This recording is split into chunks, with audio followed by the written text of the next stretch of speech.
بسم اللہ الرحمن الرحیم۔ السلام علیکم۔ وادی سندھ کی 5000 سالہ قدیم تہذیب موئن کے آثار وادی مہران میں لاڑکانہ کے قریب دریافت ہوئے۔ قدیمی تہذیب سے مرصع اس شاہکار نے ایک تہائی صدی سے دنیا بھر کے محققین، مورخین، ماہر آثار قدیمہ کو حیرت میں ڈال رکھا ہے۔ موئنجو ڈارو کی تاریخ پر سرسری نگاہ ڈالی جائے تو اسے 1922 میں برطانوی ماہر آثار قدیمہ سر جان مارشل نے دریافت کیا۔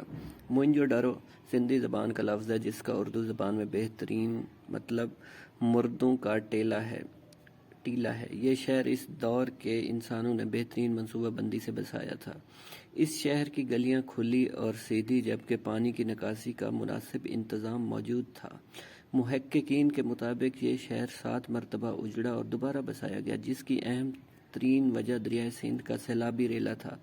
تاہم یہ کب کھنڈرات میں تبدیل ہوا، اس کے بارے مختلف آراء ہیں۔ کچھ لوگ اس خوبصورت شہر کی تباہی کا سبب وسط ایشیا سے آریہ قوم کی آمد کو قرار دیتے ہیں، جبکہ بعض قدرتی آفات کو۔ پرانی کتب کے مطالعے کے بعد یہ بات معلوم ہوتی ہے کہ قدیم زمانے میں دریائے سندھ موئنجو ڈارو کے قریب گزرتا تھا۔ وہاں کا حقیقی شہر دریائے سندھ اور مغربی کنارے کے درمیان واقع ایک جزیرہ تھا۔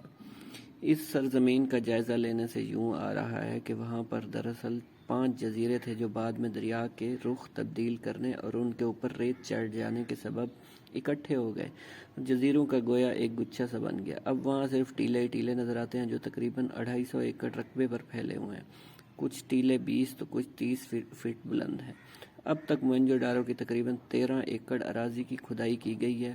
اس دوران یہاں سے تہہ در تہہ 7 شہر ایک دوسرے کے اوپر ملے ہیں۔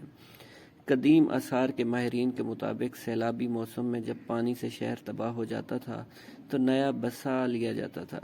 اس کے کھنڈرات سے برآمد ہونے والے کچھ مجسموں کو دیکھ کر یوں محسوس ہوتا ہے جیسے مردوں نے دھوتی کی بجائے ایک ایسی گگری پہنی ہوئی ہے جسے آج کل شہنائی والے ڈھول بجانے والے پہنا کرتے تھے۔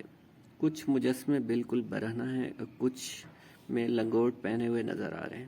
موئنجو ڈارو والے عہد میں مرد و خواتین عام طور پر زیورات پہنا کرتے تھے۔ عورتیں منقوں کے ہار، چاندی یا سونے کی چوڑیاں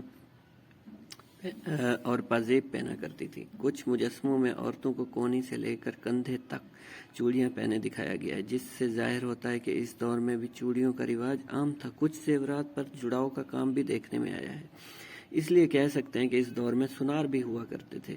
قیمتی پتھر۔ موئنجو ڈارو کے اثرات سے جو زیورات ملے ہیں ان سے پتہ چلتا ہے کہ قدیم سندھ کے باشندے عقیق یا سنگ سلیمانی، نیلم اور دیگر قسم کے قیمتی پتھر ہار کے منقوں کو زیورات میں جڑاؤ کے طور پر استعمال کرتے تھے۔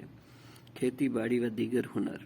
وادی مہران کی قدیم تہذیب میں کاشتکاری اور زراعت سے متعلق اتنی زیادہ معلومات حاصل نہیں ہیں، تاہم موئنجو ڈارو سے گندم اور جو کے دانے ضرور ملے ہیں۔ ویورز، آپ کو یہ انفارمیشن اچھی لگی ہو تو چینل کو سبسکرائب